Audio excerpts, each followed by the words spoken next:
Сәлем, қалдарыңыз қалай? Сіздермен бірге мен Луиза. Мен бүгін сіздерге осындай дәмді печеньенің рецептісімен бөлісетін боламын. Видеоны соңына дейін көріп, ұнаса лайк басыңыз.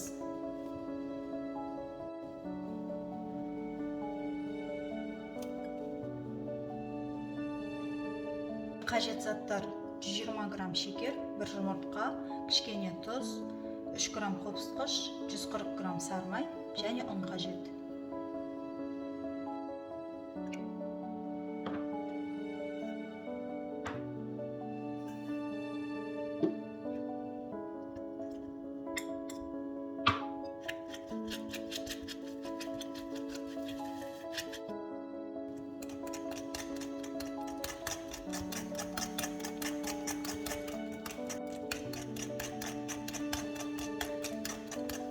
Қанты ерігенше араластырамыз.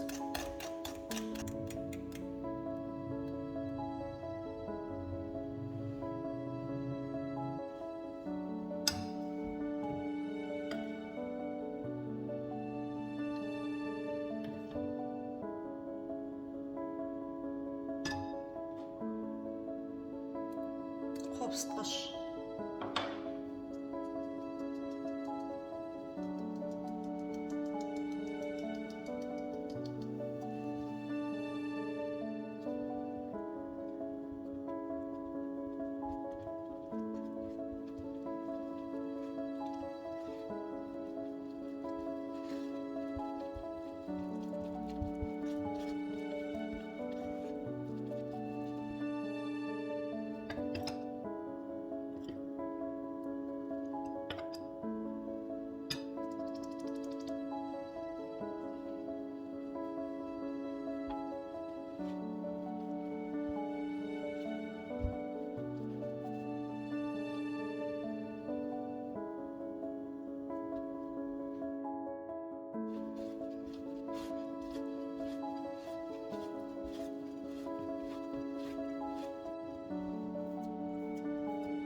Екі 200 градуста пісіреміз.